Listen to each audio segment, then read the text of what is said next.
Alright, so as it stands, we have 16 characters that can achieve the tier 4 status. I had a few people reach out to me asking to see an updated tier list because it's been about 3 months since we've done one of these, and as it stands, I have 15 of the 16 tier 4 characters we currently have available to us. So today we're going to be ranking them comparatively to each other, simply because by them having access to level 80 and tier 4, that puts them in the best in the game category when you compare them to other tier 3 characters. Now keep in mind, I'm going to be ranking them based on their overall usefulness in the game, some of the things I can do with them, and whether or not I think they are easily skippable, because of the fact that not everyone is going to have access to all of these tier 4 characters if they're not spending heavily. And to be honest with you, you do not need all of them. And as we progress and get more tier 4s, you will need less and less of them, simply because we're going to have some overlap. Okay, so keep that in mind. The longer you wait, the more powerful tier 4 characters will arrive. So we're going to be separating these 16 tier 4 characters into 5 different categories. Let me know if you want me to change the name of the categories in the future or break them up in a different way, maybe less categories, etc.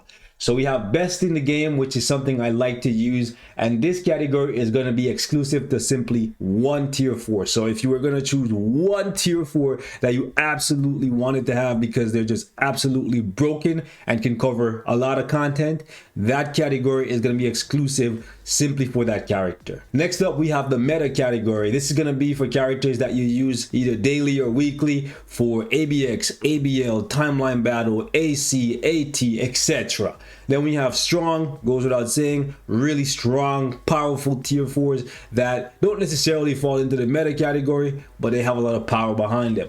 Other ones we have very good but skippable, and then we have easily skippable. Ones that, even though, because they have tier 4 available to them, they'll be strong compared to tier 3s, but when compared to the tier 4s, yeah, you might not need them, okay? Again, maybe I could combine these two categories into one. Let me know in the future. The first character I'm going to put on this list is actually Blue Dragon. And this might upset a lot of you guys, but realistically, I have Blue Dragon. I love Blue Dragon, but truthfully speaking, I don't think many players need Blue Dragon, not the uniform or the tier 4, simply because of the fact that she's only really quote-unquote meta for Alliance conquest. Like, there's really nothing else that you need her specifically for, especially now that we have Shadow Shell and we already had Black Widow. So realistically, very easily skippable. You won't even notice that you don't have her. It's sad, but it's true. Truthfully, now that I think about it, I think we should get rid of this category. It just doesn't make sense to have 2 of them, so we're gonna delete that one and we'll just make it 4. If you guys want to come back in the future, let me know. We're just gonna change that from easy to easily, just because it reads better. Let's move on. Next up, we have Captain America. To be honest with you, I want to put Captain America in the easily skippable category, but he's kind of strong, so let me know what you guys think. Okay, same thing for Venom. Very strong characters, but truthfully speaking, they could easily be skipped and you won't be missing much. Next, we have Moon Knight. Moon Knight, one of the very first ones we ever got, and he's still meta to this point. Believe it or not, he can outscore both of these guys in ABX and ABL easily with a CTP of Rage, and in some cases with a CTP of Energy, a Mighty one or a Brilliant one. It's up to you which one you want to play him with, but Rage is obviously going to be superior. It's crazy because they came after him, and usually newer models are better than older ones, but that's the side of cookie crumbles in the case of Moon Knight, I suppose.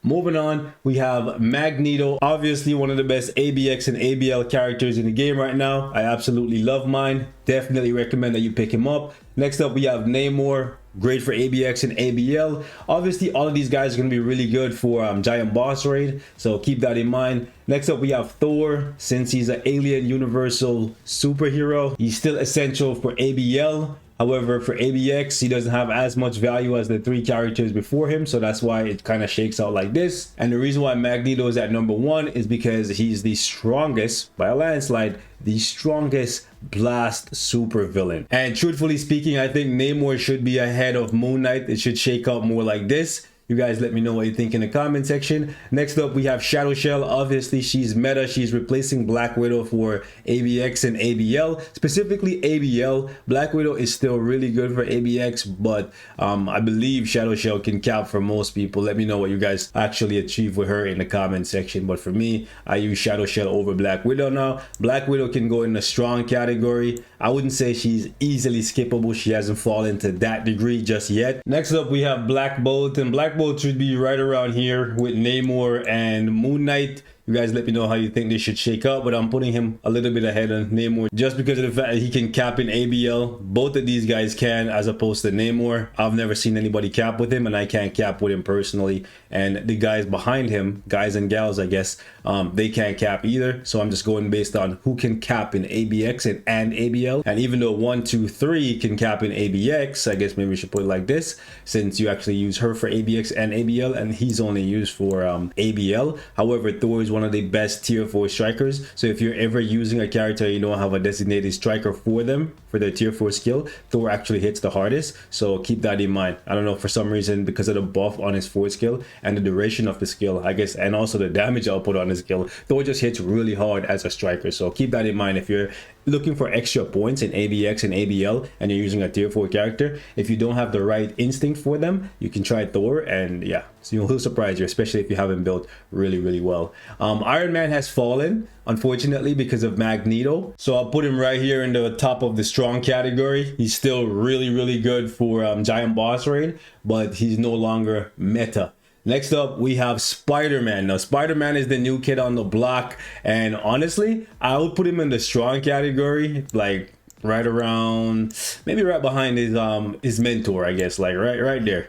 You guys let me know what you think about Spider-Man. I'm seeing a lot of success with him. However, since he doesn't really perform that well in Giant Boss Raid, you can't really use him on super high levels in ABL. And in timeline battle, he can take out characters, but he dies very easily. And in ABX, he's not really meta. That really affects his value. I'm looking at this, and if Shadow Shell didn't exist, I would put Black Widow ahead of him. But Black Widow would even be in a different category completely to Spider-Man. But yeah, we're gonna put it like this. You guys let me know what you think. Now we have the PvP characters. Maybe when we get more PvP tier 4s, I'll do a PvP meta list, but for now we'll just add them to the meta list right here because I still think these guys are a part of the meta depending on what week. I'm gonna put Carnage ahead of Hulk just because of the undead artifact, and also these two are really good for obviously timeline battle, alliance conquest, and alliance tournament, depends on where you are in the game. And then we have Storm.